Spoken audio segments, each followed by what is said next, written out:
Can we just wrap up 2022 already? Live from New York City this morning. Good morning, good morning. 3-day losing streak on the S&P 500. Trying to bounce back. The countdown to the open starts right now. Everything you need to get set for the start of U.S. trading. This is Bloomberg, the Open with Jonathan Ferro.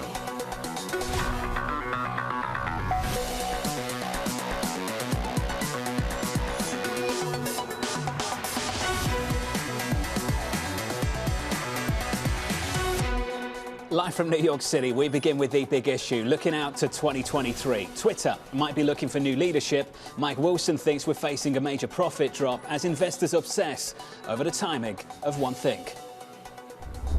Recession data are suggesting that a global recession is likely into 2023. The most forecast recession ever. General consensus is for a mild recession. The Fed is still avoiding the R word. They've lowered their GDP to 0.5. That's as close to a recession as they ever get. A 4.6% unemployment rate projected for next year with no cuts. 4.6 would be a recession. We've got 75 basis points worth of hikes left in the dot plot. They will likely engineer recessions. That will be needed to bring inflation back to 2%. The labour market will be crucial. It all comes down to inflation. It's all about whether the market can sort of look through the valley of weakening earnings. We're bracing ourselves. Yes, it's going to slow, but who knows when?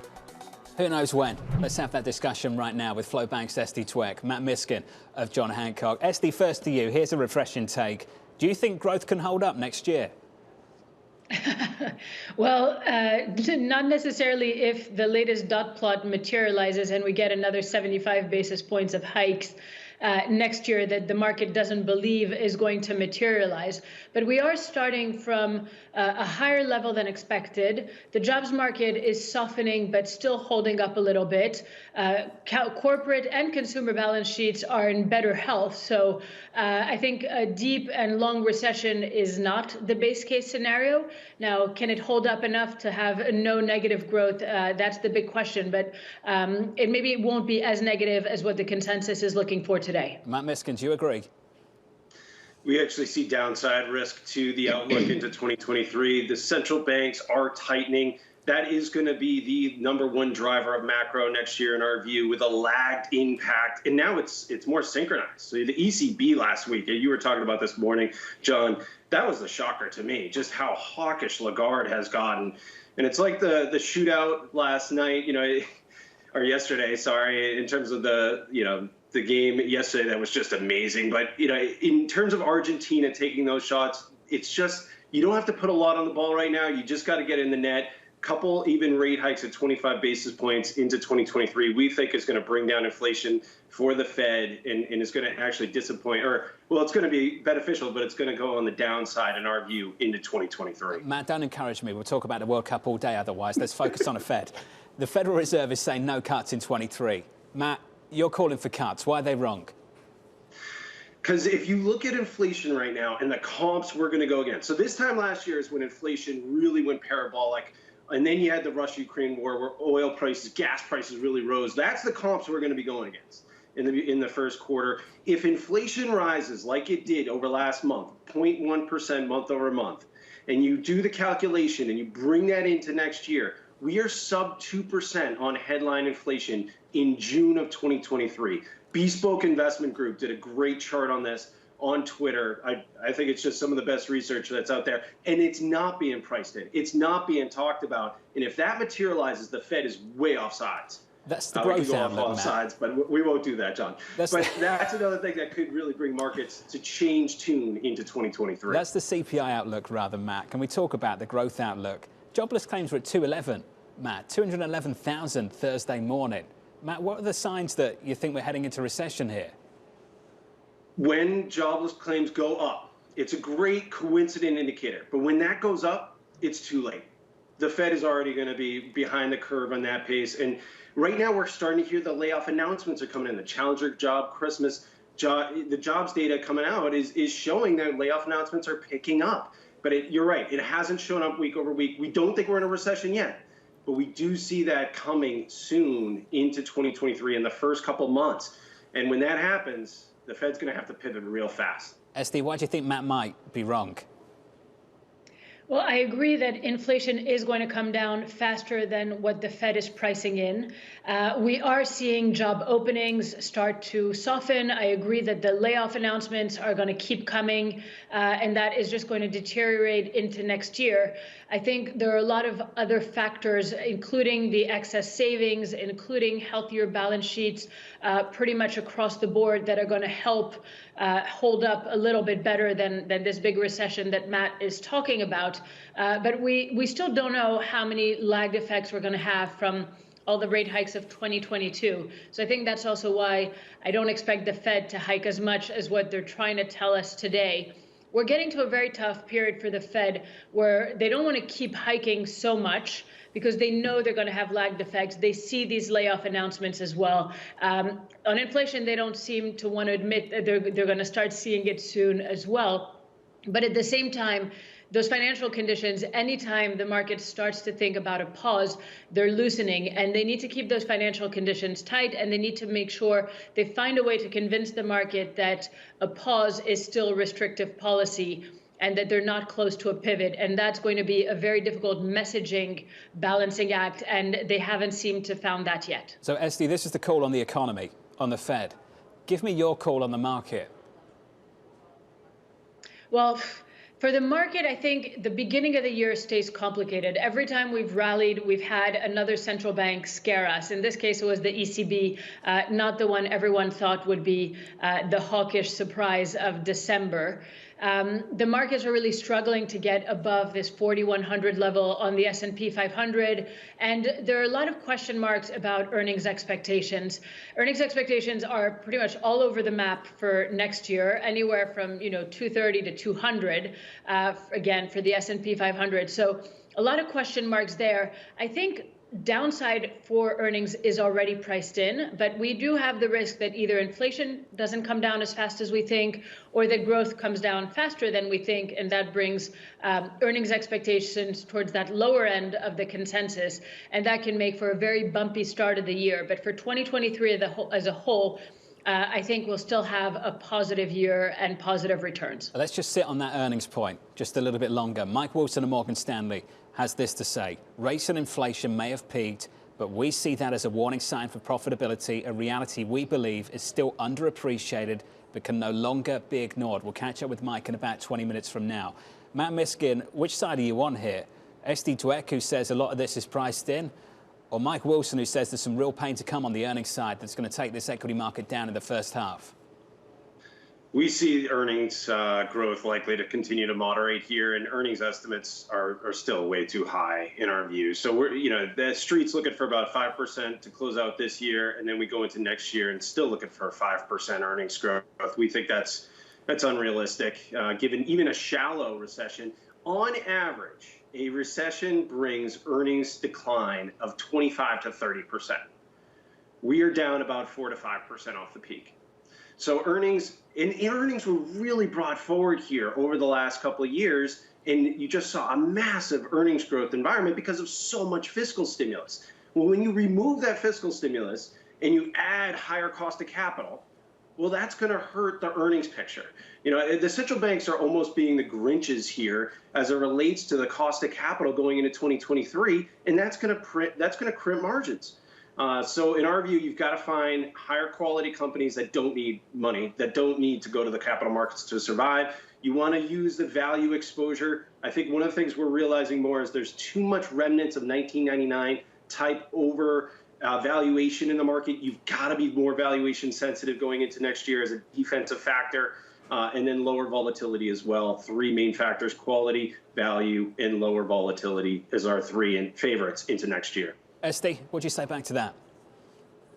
Well, to some extent, the fact that everyone is saying that earnings expectations have to come down is the sign that we're already pricing in, even if that consensus number isn't as low as some would say. We know these earnings have to come down to some extent, and I think that part could be manageable. But I agree the first half is going to be volatile. It's going to be bumpy with still a lot of risks, especially around central banks. I agree with quality for sure. I think some of these defensive sectors continue, at least for now, and then we'll do better later. I think that once we have a peak in the dollar, that will also be actually a tailwind for earnings at some point next year. Then we get a peak in yields, which I think we've seen. At some point, we'll start to have a slightly better outlook for earnings for the tech sector, and that can help pull markets higher as well. So, Esty, do you think the leadership comes from the tech sector? Is that where the outperformance is on the sector side? And for that matter, on the regional basis, just geographically, is it US outperformance again, tech outperformance again for you? It's U.S. outperformance because the outlook elsewhere is really not great, and Europe has so many challenges, including a very hawkish ECB. But the growth picture for Europe is much more complicated than what they mentioned at the press conference, and the energy crisis is not going to get better. If we get through this winter with the storage levels, it's going to be tough to fill up next year. So a lot of difficulty for Europe, and maybe not all of that. People thinking the worst is behind us there, and I don't think that it is. So U.S. for sure. I'm not sure the leadership comes from tech, certainly not at the beginning of the year, but I think at some point later in the year, we should see at least an improvement and a sustainability there, and that should help the U.S. for sure. It should at least benefit from that U.S. outperformance as well. Matt Miskin, 1 point there, U.S. outperformance. Your reaction? Well, so first, Europe's actually the best performing part of the global markets this year now. And just to clarify, it's just been amazing to watch Europe this quarter. And it's really taken on more of a leadership role. I do think next year technology comes back, quality growth. You just got to be careful, though, and know what you own, because consumer discretionary, for example, has 2 stocks at the top, very highly valued. Communication services, not as high quality as it once was. So pure tech we do like. We're barbelling that with healthcare and utilities, more defensive, still high quality in healthcare, parts of the markets around that out. We're all looking at the same market, 2 very different views here. Matt, when you go into uncertain times, you try and lean on history as some kind of guide. Jim Paulson of Leuthol Group said this. I'd love your thoughts on it. He said since 1950, the S&P 500 has posted a total return of 13% on average over the next 12 months, following 13 major inflation peaks. Matt Miskin, is it different this time? Is history a good guide? Well, first, I want to congratulate Jim on his retirement. Quite a career. Look up to him as just a great strategist over the years. But I think what you have to do is you have to look at the Fed as a response to that. And with the Fed still raising rates, you don't want to fight the central banks in terms of going into 2023. The raising of the rates this year, the quantitative tightening that's going to be going on, even in the first quarter of next year, is going to have a lagged impact. So I do think inflation coming down is great. I think that's going to be great for the bond market, and that's why we are more bullish on bonds, high-quality bonds, 5 to 6% yields. We really like that in the first half of this year into 2023. But wait on equities, be patient. We think there's going to be a great buying opportunity in 2023. But we want to get income and get paid to wait until that opportunity really arises. 2 things. Number 1, with regards to Jim Paulson, I'd like to echo that sentiment. Tremendous guy, absolutely legend. And number 2, Esty Dweck, I'd like you to have the final word on this. Well, I have to agree on the second half outlook and on the full year. Everyone seems to be in agreement that yields have probably peaked, and that's supportive for the bond market. And it certainly feels like an easier allocation to make today than going back full into equities.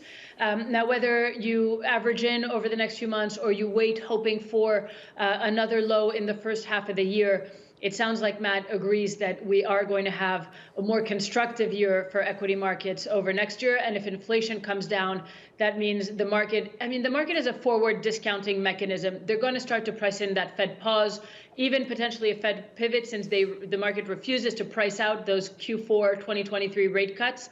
And that ultimately will be supportive for equity markets. It's supposed to be the anticipatory asset class. We'll have that conversation with Mike Wilson of Morgan Stanley. Esty Dweck, Matt Miskin sticking with us. Yields breaking out this morning on a 10-year by 8 or 9 basis points. On a 10-year right now, 357. At the front end, the 2-year up by 4 basis points, getting back to 422. And equities rolling over now, basically unchanged on the day. On the S&P 500, the open about 16 minutes away. Coming up, China pledging to boost its economy. In the first quarter, we may still see quite weak economic growth, but from second quarter, if the macro policy continue to be supportive, we may see a rebound of activity. That conversation up next.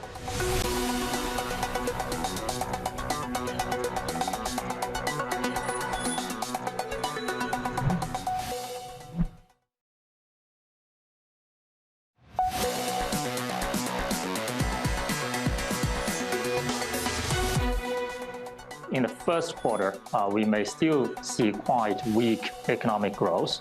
But from second quarter, if the macro policy continue to be supportive, which is also kind of confirmed in the Central Economic Conference, we may see a rebound of activity. The policy pivot, both in terms of COVID control and also the property sector, those are very important. China shifting its focus towards boosting the economy next year. The country's top leaders hinting at pro-business policies. This coming amid growing suspicion China is hiding the true cost of reopening. The country reporting only 2 deaths since COVID-0 was abandoned earlier this month. Team coverage, great panel here. Joins us right now, Bloomberg's Alan Wan in Shanghai, alongside Damien Sassa here in New York. Alan, first to you. Can you just give us an idea of what's happening across the country right now? Well, here in Shanghai, we're experiencing, just a wave of infections, just like in Beijing.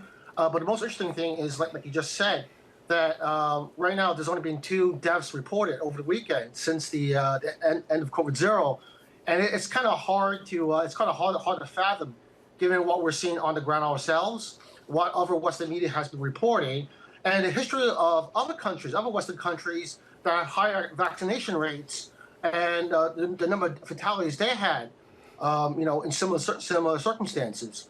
But going to that Beijing sanatorium, we actually went to visit today, and there were tons of police and security guards outside, sort of blocking, media from coming in. And this comes after the Wall Street Journal reported on Friday that they saw, they were told that from an employee that they were getting 200 bodies a day arriving every day, up from 30 before. And also FT reported last week that they saw 30 bodies being cremated a day. So you have all these these reports from Western media, and they're interviewing some staff who work at the sanatorium. That sort of flies in the face of what we know. So that begs the question: what's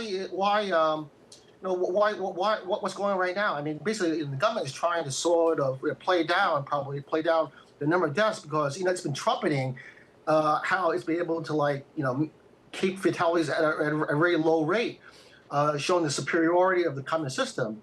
And right now, since the end of COVID-0, they're trying to sort of move the definition around. So we're hearing that officials are right now trying to narrow the definition for what is a COVID death, attributing it to other symptoms. There's certainly a disconnect right now between the reports and the data that we see. To Alan's point, Damien, the reliability of the data is really important here. Yeah. We need to get a decent picture, an idea of how this reopening is going to go over the next couple of quarters. Well, I'll give you some numbers, Jonathan. 5,200 deaths. That's the official tally of deaths in China since COVID started back in 2019. By comparison, and by the way, China's got, 1.5 billion people. The U.S., 330 million people, 1.1 million deaths. So it's the way it's being counted, obviously. And they just changed, as Alan was alluding to, the way they count a COVID death right now, right? They changed that on December 6th. So forget the numbers. The numbers are meaningless. If you just look at Hong Kong, which has 7.4 million people, they already have, 3 times the amount that China does in terms of deaths that are reported. I think we have to focus on what's going to happen tonight, right? We got to focus on what came out Friday out of Beijing, the Economic Work Conference. They want to, stimulate the economy. They want to stabilize the property sector, and we'll probably see the 5-year LPR come in about 10 basis points tonight. That's basically designed to help the property sector, to help lending to the property sector, which, as we all know, is off considerably this year, and that's the canary in the coal mine, in my opinion. Easier said than done. Seems to be the conclusion here, gents. Damien Sassa, Alan Wan, to the both of you, thank you. I want to get a final word to John Hancock's Matt Miskin, downplaying the economic impact of China's reopening and saying the following: the China reopening narrative is not a sturdy bull case for risk assets in our view, given the challenges still to come. Matt Miskin, can you build on that for us?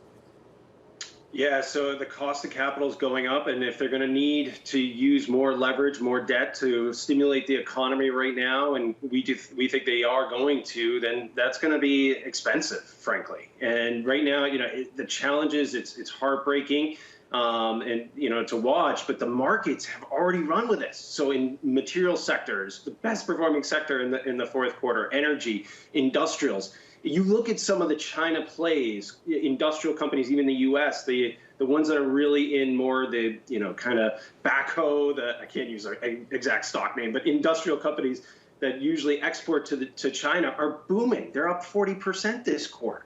And I think you have to look at that and say you've already come a long way in repricing this reopening.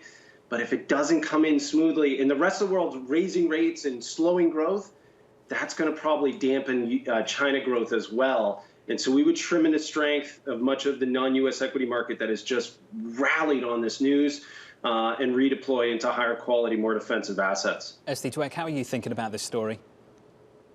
We've clearly priced in a lot of the good news and a lot of the reopening expectations for China. So we've seen a massive rally in the last couple of months, and that for now might be a little bit played out. But I don't think China can afford to have weakness in terms of the health side, and we know the reopening is going to be complicated, as as it was just mentioned on the show. So they're going to have to show commitment to growth, to the real estate sector. They're moving away from the regulatory crackdown. And the more we get confidence that that crackdown is ending or that they're serious about these supports for the economy, I think we'll get more confidence in the market. The Chinese markets are still very cheap on a historical basis, and that suggests there's probably more room higher, but it's maybe not quite as obvious a trade as it was a couple of months ago. Esty Dweck, Matt Miskin, to the both of you, thank you. Just saving 20 seconds for Damien Sassow to jump back in on that. Beautiful commercial yesterday, Damien, for football. Oh, what a final. So, you know, Jonathan, this is where Fox really lost me yesterday. As soon as the finals were over, they cut away. They cut away, Jonathan. They cut right away to American football, which, you know, look, I'm a huge football fan. I'm outward about that. But, I mean, I wanted to see Messi hug his mom. I want to see him and Mbappe embrace. I want to see him change shirts. We got to see none of that. I was looking around. You had to change the channel. I had to do the same thing. I couldn't find it. Ridiculous. Damien, thank you, buddy. Always great. Coming up, the morning calls and later, Morgan Stanley's Mike Wilson warning about a major drop in profits next year.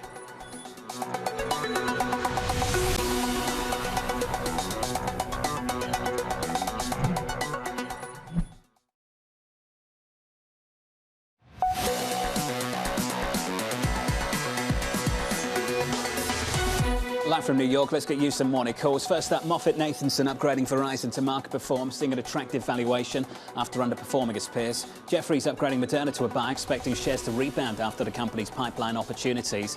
And finally, Oppenheimer downgrading Tesla to market perform, saying negative Twitter sentiment could become an ongoing overhang. Tesla up by 2.7%. Coming up, much more on Tesla and Twitter with Dan Ives of Wedbush. Plus, Morgan Stanley's Mike Wilson sounding the alarm on US profits. That conversation up next.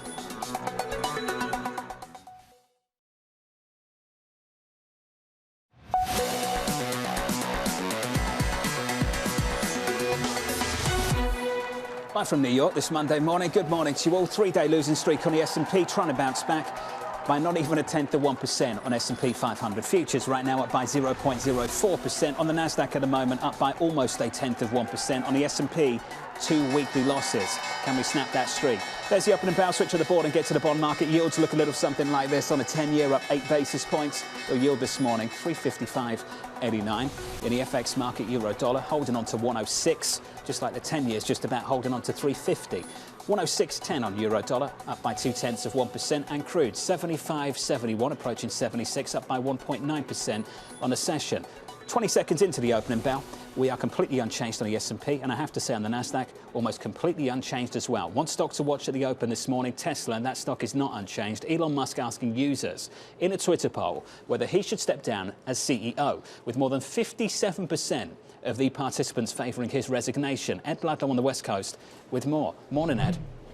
Yeah, good morning, Jonathan. I mean, I've made a request for comment to Elon Musk. I've written to him to ask if he's going to follow through with this.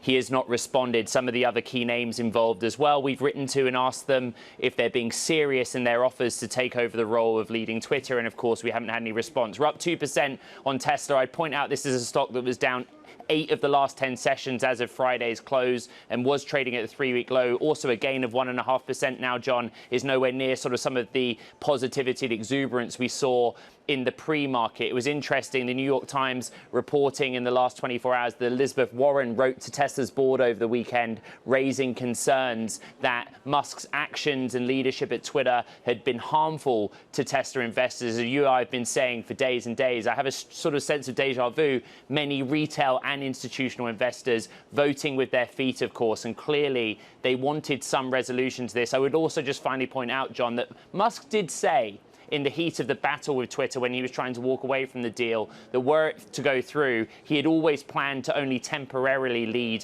Twitter as CEO and find someone in the long term. But he's now also tweeting that that person does not exist. That person, no one wants the job that's actually able to keep it alive, are his words. So one to watch. Ed, we're going to have a longer conversation about this in about 10 minutes. Looking forward to it.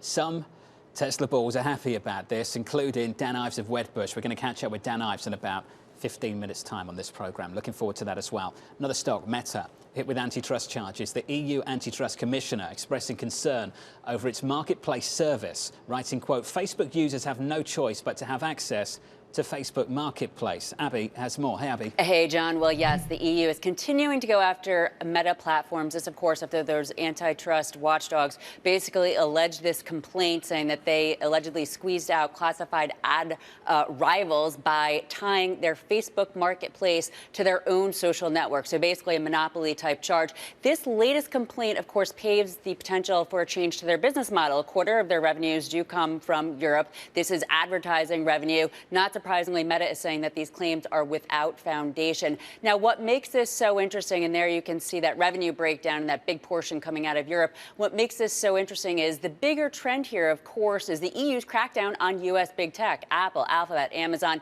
Now, just a couple of weeks ago, if you recall, the EU told Meta, EU privacy regulators told Meta that they cannot use content data to provide personalized ads. The stock dropped about 8% on that. Right now, we have Meta down about 2%, so not as much. But on the year, though, John, this and other big tech companies losing a ton of market cap. Meta more than $600 billion. That translates to a 65% drop. You have to wonder if some are potentially bottom fishing. It's also interesting because today we do have the EU poised to settle with Amazon on a similar charge. And one bright note, maybe the EU is wrapping up another probe on the advertising pact between Meta and Alphabet. So many moving pieces here. But again, you have to wonder at some point, are folks going to be interested in Meta? Not today. Abby, when does tech get a break? When on earth does it get a break? Yeah, it's hard to know. I think one piece of it could, of course, be yields popping up a little bit today, but with that 10-year yield closer to 3.5%, it provides a little bit of room. But this looming recession, the possibility that profits are going to get hit,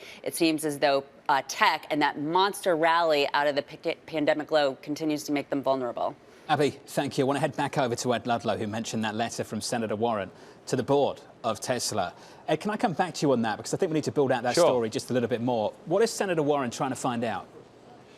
Well, I think Senator Warren is trying to find out where Elon Musk's priorities lie. You know, from the reporting we've seen, of course, her interest is probably in the everyday investor. But as you and I discuss very regularly, the retail investor is not just a key holder of Tesla shares, but a key part of the story. You know, the mega bulls are those that have owned the vehicles. And in her letter to the board, you know, she basically points out, has there been harm done? If you look at the performance of Tesla shares since October 28th, when the deal to buy Twitter closed, it has trailed the NASDAQ 100, which is basically flat. Tesla's down in excess of 30%. The S&P 500 down, I think, around 17% in that time. Again, John, all I can tell you is that I wrote to Tesla's investor relations team because there's no mechanism for me to write to a press team. That doesn't exist, and Tesla's IR team has not responded. But I basically said, what is Tesla's and the board's reaction to this letter? Do you agree with what Elizabeth Warren is outlining, that harm has been done to Tesla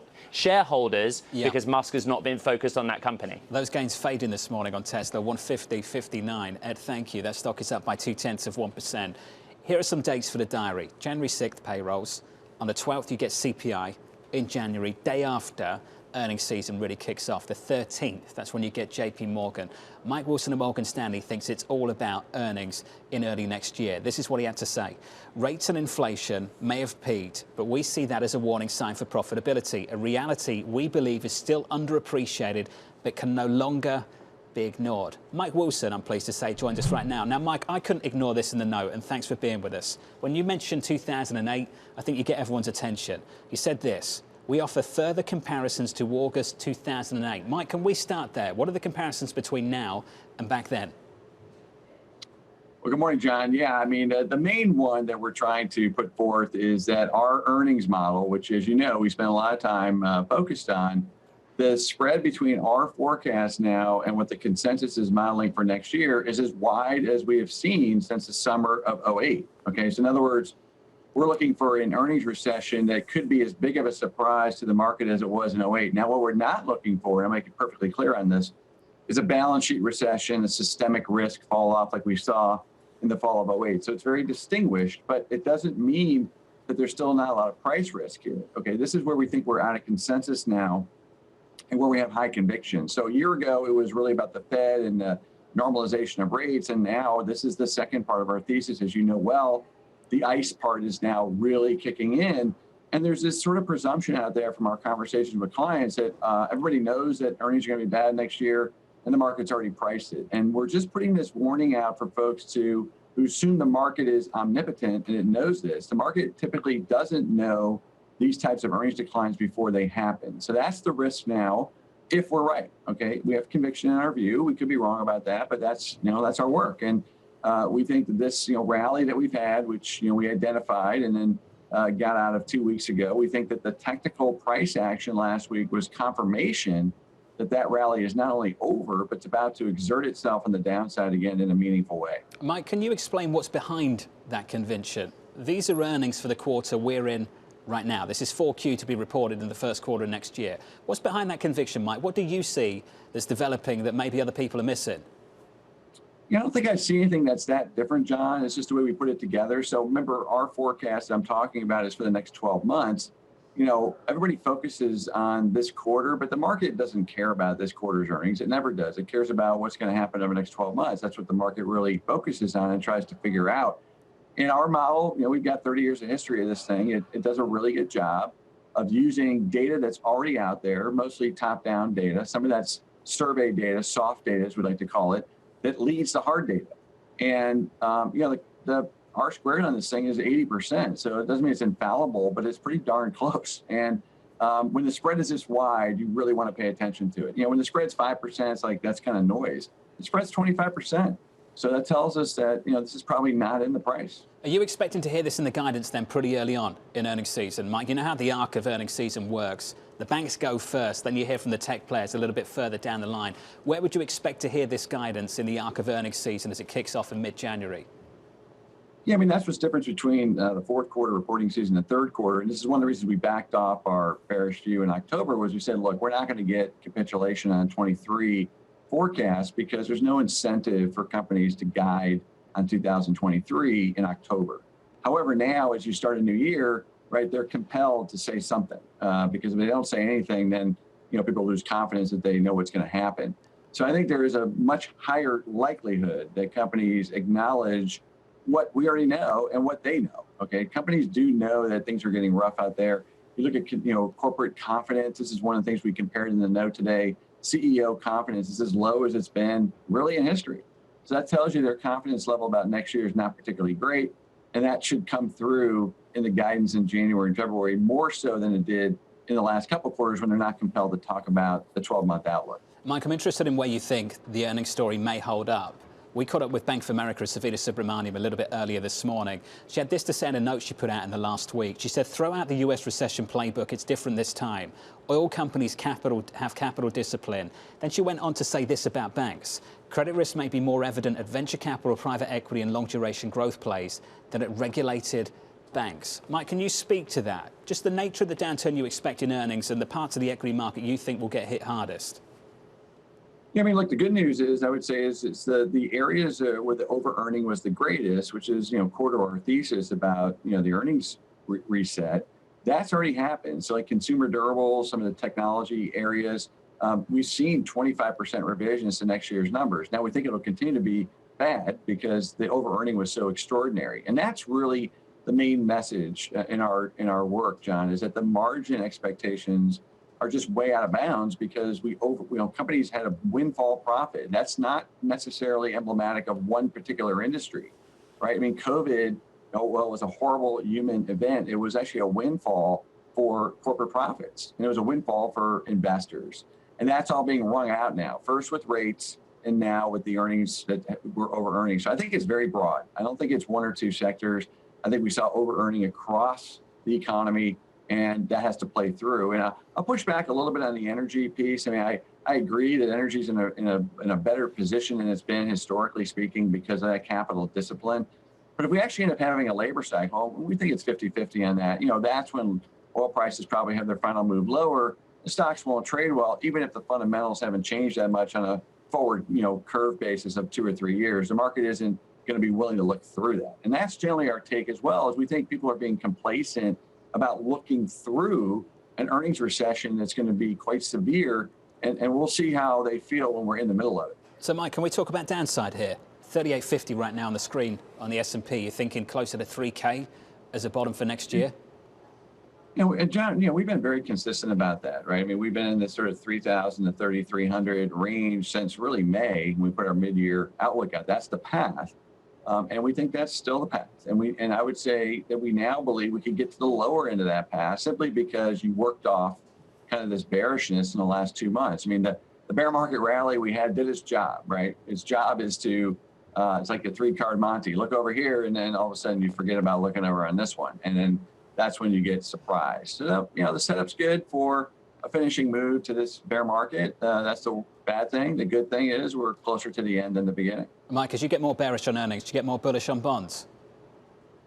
Well, we've been bullish on bonds since the summer. We were probably a little early on that call, but it's worked out pretty well. I think, that's one thing that's different too this time, John, whereas like in 08, we're not going to have a systemic risk like we had in 08. In our view, anything's possible. That's our general take right now. That's good. However, the Fed cannot be as accommodative, right, as they have been historically because of this underlying inflationary issue, which is new in the investment community for the last 30 years. So that's one other thing to be watching closely in the spring. How fast does the cavalry come riding in, even in the event of a labor cycle? I think they're going to be slower. They've told us that, and that could be the surprise and why we can get to those lower price levels on the S&P 500. Mike Wilson, just awesome this morning and through the whole of this year. Congrats to you and the team. I've said that a few times this year, haven't I, Mike? We appreciate your time this morning. Thank you. Mike Wilson there of Morgan Stanley. Coming up, Twitter users voting against Elon Musk. The moves that he's making with Twitter are just destroying brand value. I think it should give anyone pause about the future of Twitter's trajectory. Dan Ives of Wedbush up next.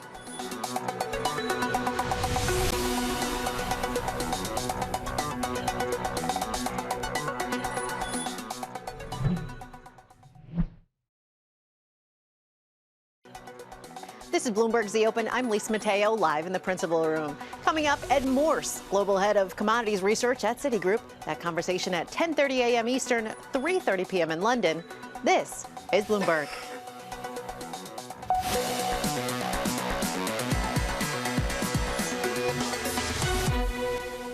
My prediction for Twitter has long been that it's not going to die overnight, but that it will become more broken and more stupid. And I think that's what we're seeing play out. And that as a result, people will find other places that they want to hang out. They're simply not going to want to be on a service where the main character every day is Elon Musk, and it's simply tracking, what new shenanigans that he's gotten up to and what policies he's decided to invent out of pique and anger. Twitter users voting in favor of Elon Musk's resignation after tweeting out a poll saying, should I step down as the head of Twitter? I will abide by the results of this poll. Well, the results giving shares of Tesla a boost in anticipation of Musk shifting his focus back to the firm. Ed Ludlow out of London with more. Hey, Ed. Yeah, good morning, John. I mean, part of the downward pressure on Tesla shares since October 28th has certainly been the idea of key man risk. By his own admission, Musk has been much more focused on Twitter at times than he has on Tesla. Of course, the other part of the downward pressure is Musk selling billions of dollars of that stock, in part to kind of shore up his finances in buying the company. You'll remember as well, Bloomberg reported just in the last 10 days that some of the unsecured debt lined up to finance that package was swapped out in favor of margin loans secured against potentially Tesla shares or SpaceX shares, though we weren't sure if that actual part of the deal was completed. I think, John, for me, and I'd love your take on it as well, is, well, if he does step down, what happens to the platform? He did say originally he'd only lead the firm temporarily and then install somebody when he found them. But since launching that poll, and he said he'll honor the result, he's also said that there is no one out there that is willing to take the job and that can also do it in a way that keeps Twitter alive. Well, I think he raises a good question, and it answers yours. Who is that person and where do they come from? Ed Ludlow, thank you. This conversation is going to go on and on and on into next year, no doubt. Dan Ives of Wedbush has this to say. It appears Musk's reign as CEO of Twitter will come to an end and thus be a major positive for Tesla stock, starting to slowly remove this albatross from the story. We remain our outperform rating and ultimately view this as a major step towards going forward, with Musk finally reading the room. Dan Ives joins us now. Dan, let's talk about that call from you. Do we have a leadership problem at Tesla or a macro problem? I think right now it's really been more of a leadership problem. I think that's been a big overhang on Tesla, not just because of the essentially Musk using Tesla as a personal ATM machine, but it's about the attention focused on Twitter as this twilight zone continues to go on. And that's really been, I think, 70–80% of the sell-off in Tesla is Twitter driven. Dan, why do you believe, though, just replacing him as leader at Twitter changes anything about this story? Well, I think it's a step in the right direction. It clearly doesn't change the overall story because Musk still owns Twitter. It's going to go down as probably the biggest, I'd say, overpaid M&A deal in the history of tech. But you got to make sure that ultimately you get a pilot on the plane to navigate some of these challenges. That's going to be the key. It's been this black cloud over the Tesla story, but I just view it as at least a small step in the right direction. But the overall train wreck situation at Twitter remains unchanged. So, Dan, let's talk about that just a little bit more. You saw the letter from Senator Warren, I assume, off the back of the New York Times reporting a little bit earlier this morning. Read as follows. In a letter to Tesla's board, the Democratic senator asked whether investors have been harmed by the billionaire tech mogul's time running the social network. Dan, what do you make of that?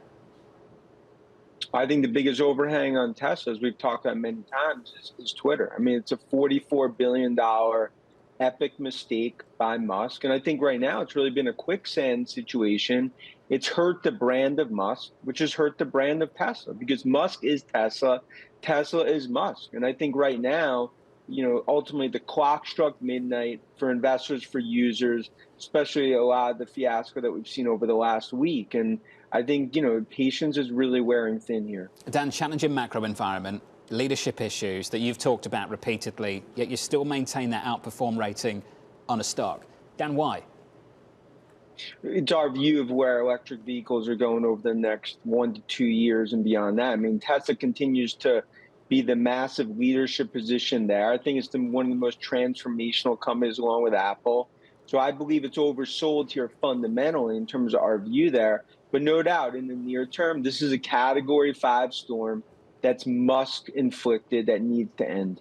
Dan Ives of Wedbush. Dan, we'll be in touch soon, no doubt, on the latest with regards to Tesla. That stock is up by only 1.6% off the back of this. The broader market down about 0.4% on the S&P. On the Nasdaq, down 0.8%. Talked a lot about that bond market. Yields up this morning by 10 basis points on a 10-year to 3.58, on a 2-year up 5 basis points to 4.22. With a sector price action, here's Abby. Well, John, that yield action that you're outlining, it is one piece of the sector action because not surprisingly, some of those high growth, high valuation tech stocks, well, they're on bottom. Tech itself is down almost 1%. Communication services, some of the other mega cap technology names down about 1%. And I believe that the board we're looking at here, actually, I'm not sure what that one not classified is. But in any case, because I saw the minus 13%, we're down 1% for the worst sector. The best sector, though, energy up 0.5%. That has to do, of course, with oil. And then with yields higher, it's interesting that consumer staples, a high dividend yielding sector, it's up. Banks also being helped by yields higher. Now, one subsector that's not doing so well today, casinos down about 2% overall. This, of course, after JP Morgan is saying that the license renewals for Macau could prompt a sell-off. And this has to do, John, with the fact that over the last couple of weeks, up 65%, sell the good news. Abby, thank you. That's the price action on a sector basis. Your trading diary up next.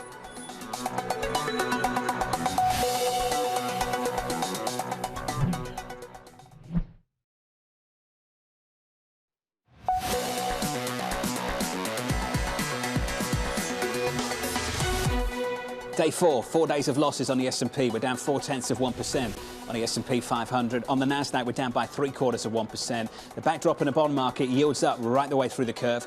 2s out to 30s, yields high by 5 basis points on a 2-year, 4.22. On a 10-year, up by 10 basis points, 358. That's the price section. Here's the trading diary. The White House holding its daily news conference, 2:30 Eastern. Earnings from Nike, FedEx on Tuesday, plus a BOJ rate decision and U.S. housing starts. Existing home sales and consumer confidence coming on Wednesday, followed by U.S. GDP, core PCE, and another round of jobless claims on Thursday. And finally, if you're still around, personal income and spending numbers. UMich Consumer Sentiment Survey, durable goods to round out the week on Friday. From New York, thank you for choosing Bloomberg TV. This was the countdown to the open. This is Bloomberg.